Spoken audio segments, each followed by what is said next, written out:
Assalamualaikum warahmatullahi wabarakatuh. Kami dari kelompok 9 yang beranggotakan Intan Fibianti, Lia Fauziah, dan saya sendiri Muhammad Arizal AS. Pada kesempatan kali ini, kelompok 9 akan memaparkan materi mengenai clean payment.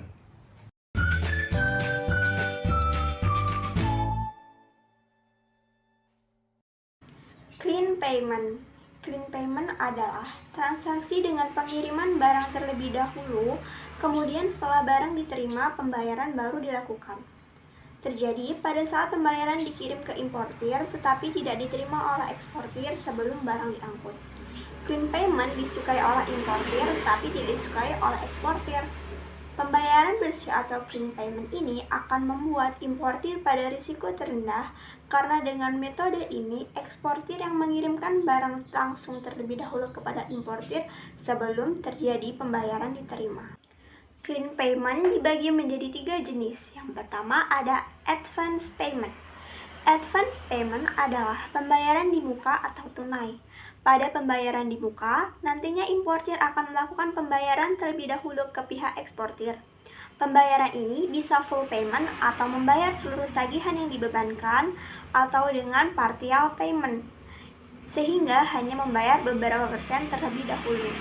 Jika pembayaran sudah dilakukan, nantinya perusahaan yang bertugas untuk melakukan ekspor akan mengirimkan barang dagangannya. Metode pembayaran advance payment mempunyai berbagai macam model atau variasi. Model dan variasi ini bergantung dari besaran harga yang dibayarkan oleh pembeli. Mekanisme pembayaran advance payment. Keterangannya, yang pertama ada eksportir dan importir membuat sales kontrak atau perjanjian jual beli. Yang kedua, importir membayar 100% atau sebagian harga barang yang dipesan melalui bank di negara importir. Yang ketiga, bank di negara importir meneruskan pembayaran ke rekening eksportir di bank yang telah ditunjuk eksportir di negaranya. Yang keempat, bank di negara eksportir meneruskan pembayaran ke rekening eksportir.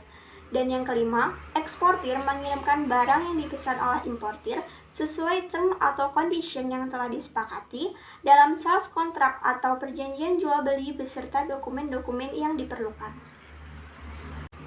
Yang selanjutnya yaitu keuntungan dan kerugian dari pembayaran advance payment. Keuntungan dari advance payment yang pertama, sebelum mengirim barang, eksportir sudah menerima pembayaran terlebih dahulu. Yang kedua, eksportir dapat menggunakan dana yang diterima untuk modal kerja, yaitu untuk proses produksi barang yang akan dikirim.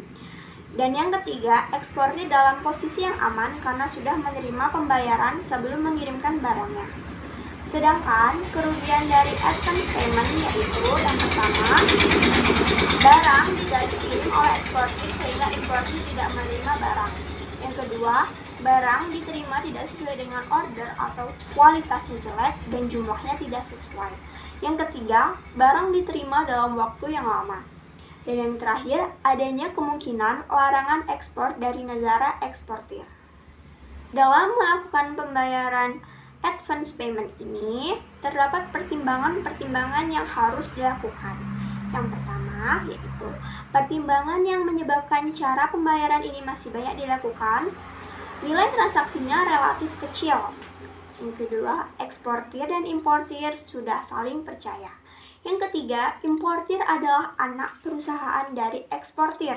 Yang keempat, importir sangat membutuhkan barang, sedangkan pilihan lain tidak ada, atau mungkin karena barangnya langka. Dan yang terakhir yaitu, eksportir tidak yakin dengan kredibilitas importir.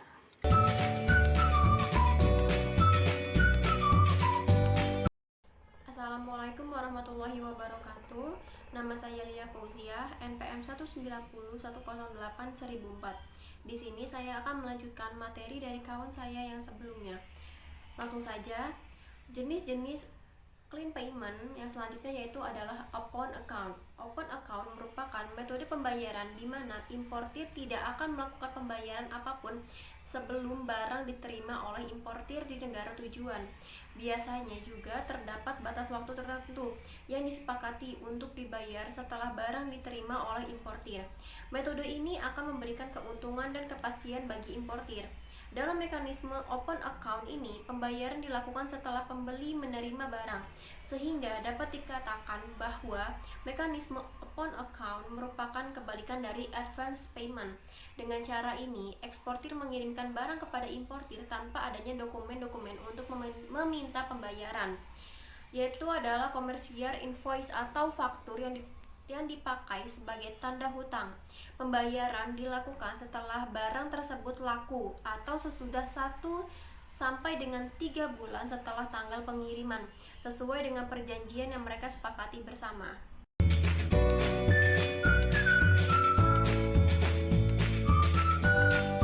Selanjutnya, cara pembayaran dengan open account biasanya dilakukan apabila yang pertama, eksportir sudah meyakini kredibilitas importir. Yang kedua, barang dikirim untuk perwakilan di luar negeri. Yang ketiga, eksportir memiliki dana yang berlebih. Yang keempat, eksportir memiliki stok produksi yang berlebihan. Yang kelima, eksportir yakin bahwa baik di negara importir dan negara eksportir tidak ada peraturan yang menghalangi transfer pembayaran impor tersebut. Saya akan menjelaskan keterangan yang ada di gambar di sini.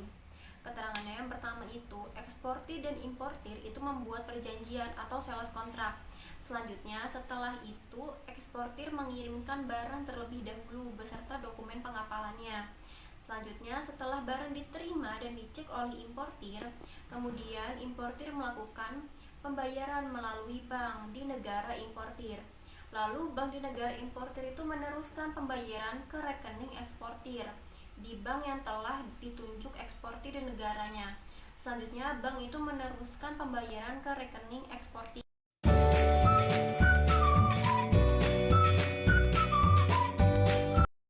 Saya akan menjelaskan kelebihan dan kekurangan open account. Nah, yang pertama, kelebihan dari open account yaitu prosedurnya yang sangat sederhana. Karena prosedurnya yang sangat sederhana tersebut, maka biaya pelaksanaannya pun akan rendah. Biaya dengan menggunakan cara semacam ini pada umumnya lebih rendah daripada menggunakan bill of exchange atau dengan letter of credit. Nah, bagi importir, cara semacam ini tuh sangat menguntungkan, sebab untuk transaksi ini importir itu tidak perlu menyediakan modal. Selanjutnya ada kelemahan dari open account, yaitu risiko bagi eksportir sangat besar disebabkan tidak dipergunakannya dokumen-dokumen yang menjamin pembayaran tersebut, dan eksportir itu harus membiayai seluruh transaksi tersebut, sehingga risiko yang timbul sebagai akibat adanya perubahan kurs devisa dalam cara ini juga sangat besar.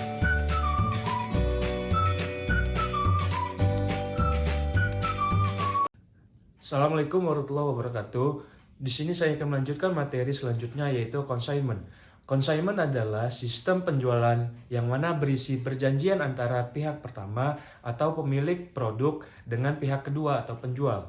Pihak pertama setuju untuk menitipkan dan menjualkan produknya di pihak kedua dengan pembagian keuntungan nilai jumlah tertentu. Dengan kata lain, pihak kedua tidak perlu mengeluarkan uang untuk modal sama sekali. Sama seperti metode consignee pada umumnya. Jadi di sini eksportir mengirimkan barang kepada importir sebagai titipan untuk dijualkan oleh importir. Namun barang yang tidak terjual akan dikirimkan kembali ke eksportir. Pembayaran pun juga akan dilakukan setelah barang terjual dan sesuai nilai yang terjual tanpa adanya jaminan apapun. Jelas ini jenis metode pembayaran yang beresiko bagi eksportir karena tidak mengetahui pasti berapa barang yang akan terjual dan kapan pembayaran diterima. Di sini ada 7 tabel. Jadi saya akan menjelaskan masing-masing dari tabel tersebut. Yang pertama merupakan perjanjian tentang cara pembayaran dengan consignment oleh importir dan eksportir. Tabel yang kedua, penjual mengirimkan atau menyerahkan barang kepada bonded warehouse. Yang ketiga, penjual menyerahkan delivery instruction kepada bank. Kemudian tabel yang keempat, pembeli menyerahkan delivery instruction kepada bonded warehouse. Yang kelima, bonded warehouse menyerahkan barang kepada pembeli. Kemudian nomor 6, pembeli melakukan pembayaran kepada bank. Dan tabel yang terakhir adalah bank melakukan pembayaran kepada penjual.